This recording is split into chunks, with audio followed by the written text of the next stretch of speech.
ಇಂಥವ್ರನ್ನ ಸಹಿಸ್ಕೊಂಡಿದ್ದಾರೆ ಹೆಂಗೆ ಅಂತ.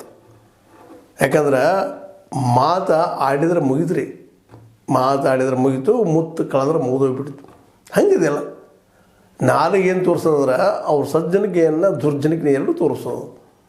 ಮಾತು ಬಲ್ಲಾದಂಗೆ ಮಾತೊಂದು ಮಾನಿಕವು, ಮಾತು ತಾನರಿಯದ ನಮಗೆ ಮಾನಿಕವು ತೂತು ಬಿದ್ದಂತೆ ಸರ್ವಜ್ಞ. ಎಂಥ ಅದ್ಭುತ ಮಾತು ಹೇಳಿದ್ದಾರೆ ನೋಡ್ರಿ ಸರ್ವಜ್ಞ. ಇದು ತೂತು ಬಿದ್ದಂಗಂತ. ಇಬ್ಬರು ಗಣಿಮಾನ್ಯ, ಒಬ್ಬರು ಮುಖ್ಯಮಂತ್ರಿ ಅತಿಶಿಯವರು, ಇನ್ನೊಬ್ಬರು ವಿರೋಧ ಪಕ್ಷದ ನಾಯಕಿ ಇರ್ಬೋದು. ಅವ್ರಿಗೆಲ್ಲ ಸಾಫ್ ಇರ್ಬೋದು, ಏನೋ ಇರ್ಬೋದು. ಅದ್ರ ಬಗ್ಗೆ ಮಾತಾಡೋದು ಇವ್ರಿಗೆ ಏನು ಹಕ್ಕದ ರೀ? ಇವ್ರಿಗೇನಾದರೂ ಮಾತಾಡಿದ್ರೆ ಅದು ಎಷ್ಟು ದೊಡ್ಡ ಇಶ್ಯೂ ಮಾಡ್ತೀರಿ ನೀವು? ಅದ್ರ ತಪ್ಪಿ BJP ನಾಯಕರಿಗೆ, ಕಾಂಗ್ರೆಸ್ಸಿಗರು, ಆಮ್ ಆದ್ಮಿ ಅವರು, ಇನ್ನೂರು ಪಾರ್ಟಿ ಅವರು ಟೀಕಾ ಮಾಡಿದರೆ ಎಷ್ಟು ದೊಡ್ಡದು ಮಾಡ್ತಿದ್ರಿ ಅದನ್ನು? ಈ ಹಿಂದೆ ಎಷ್ಟು ಮಾಡಿಲ್ಲ? ಮೌತ್ ಕಿ ಸೌದಾಗರ್ ಅದು ಮೋದಿಯವರಿಗೆ ಸೋನಿಯಾ ಗಾಂಧಿ ಅವ್ರು ಕರೆದಾಗ ಎಷ್ಟು ಇಶ್ಯೂ ಮಾಡಿದ್ರಿ. ಎಲ್ಲ ಕಡೆ ಹೋಗಿ ನಮ್ಮ ಮೋದಿಜಿಯವರು ಹಾಡಿ ಹೇಳಿದ್ರು, ಹಿಂಗೆ ಅಂದ್ರೆ ನಮಗೆ ಹಿಂಗೆ ಅಂದ್ರೆ ಅಂತ ಓಟ್ ಪಡ್ಕೊಂಡ್ರು. ಈಗ ದೆಹಲಿಯಲ್ಲಿ ಆಗ್ತಾ ಇರೋದು ಅದು. ಅಳ್ತಾ ಇದ್ದಾರೆ ಅತಿಶಿಯವರು, ಜನ ನೋಡ್ತಾ ಇದ್ದಾರೆ.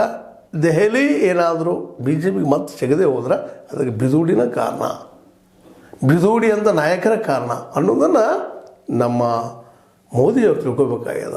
ಈ ಹಿಂದೆ ಸಂವಿಧಾನ ಬಗ್ಗೆ ಅವಗಣನೆ ಮಾಡಿದ್ದು, ಸಂವಿಧಾನ ಬದಲಾಯಿಸ್ತೀವಿ, ಚಾರ್ಲ್ಸ್ ಪಾರ್ ಅಂತ ಹೇಳಿದಂಥ ಮಾತುಗಳನ್ನ ನಿರ್ಲಕ್ಷ್ಯ ಮಾಡಿದ್ದು, ಮೌನ ವಹಿಸಿದ್ದು, ಇವತ್ತು ಎರಡು ಬೇರೆ ಬೇರೆ ಪಕ್ಷಗಳ ಆಧಾರದ ಮೇಲೆ ನಿಲ್ಲುವಂಥ ಪರಿಸ್ಥಿತಿ BJPಗೆ ಬಂದದ.